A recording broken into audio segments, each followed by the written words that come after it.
What's up, everybody? Welcome to Spotlight This, okay? Where we spotlight things from the Bible and discuss them.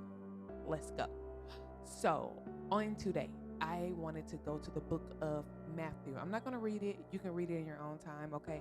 Matthew 26, starting at verse 6 through 13. This should be a familiar passage for those who read their Bibles, but for you who don't, I'm going to set the tone, okay?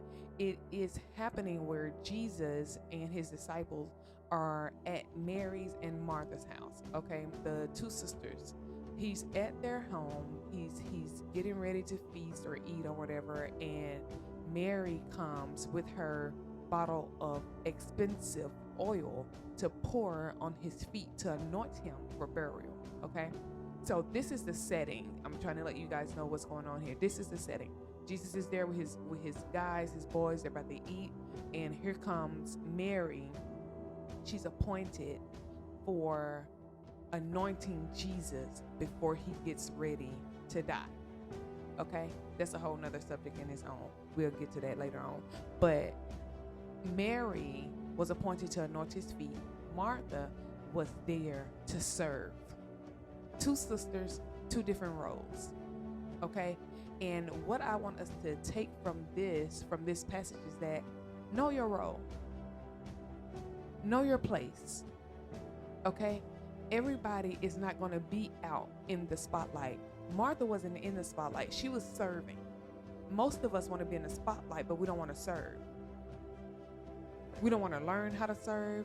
We don't want to do anything. We just want to be in the spotlight. We just want to be seen. And in this text, it never said that Martha came out from the background and tried to take over Mary's position. It never said that. It never said that she tried to come in and cross the line. It said that she was there to serve, and Mary was there to anoint Jesus. You have to learn how to serve this year. Learn how to be a server. Stop trying to get the attention on you. You want to be the anointer. It's not your place yet. It's not your time yet. And that's what it is. We want to jump ahead of time when it's not our time yet. God is telling us, hold on. I want you to be able to serve first. I want to see how you serve. I want to see the attitude that you're in when you're serving. It didn't say Martha served with an attitude. She served.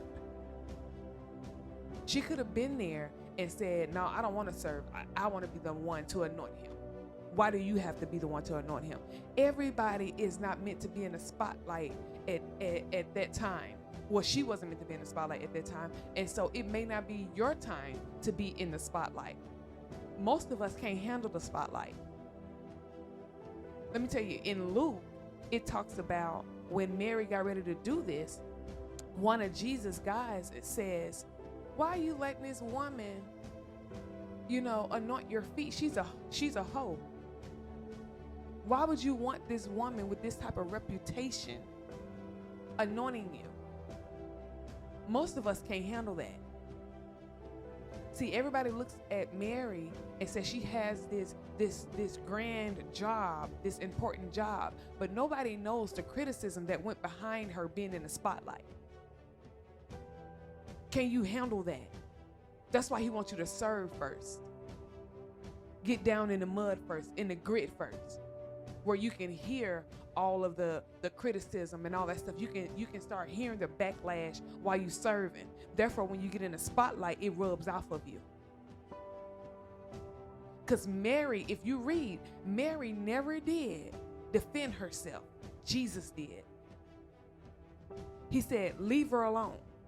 When you in the spotlight, because you've already served and he done pushed you in that spotlight, you don't have to defend yourself. People gonna talk. They're gonna talk about you, your past, and everything like that. That comes along with the title that you want, that you're not yet ready for. But when he gets ready to thrust you in that position, you don't have to defend yourself because he's gonna defend you. He told his people to leave her alone. There's a purpose. There's a calling on her life. There's a reason why I have her doing this. There's a reason why she's doing this. Yeah, the oil is expensive, but there's a reason why I need her to do this. She knows something that y'all don't know, and y'all been with me since the time I struck foot on the earth. She needed to do this. So I'm telling you, don't get caught up in titles. Don't get caught up in being seen, because God may want you being a server right now. He may need to humble you right now. So before you get upset that you're not in the spotlight, before you get upset that you don't have a title behind your name, before you get upset that your name haven't been called, or before you get upset because you think people are overlooking you, see what God is trying to tell you. Maybe he's trying to humble your spirit, because you need to be like this first. You need to be asking people, how can I help you? And then he can thrust you into the spotlight, where when criticism and everything else starts to come upon you, it can rub right on back off, because he's going to be the one to defend you. Love y'all.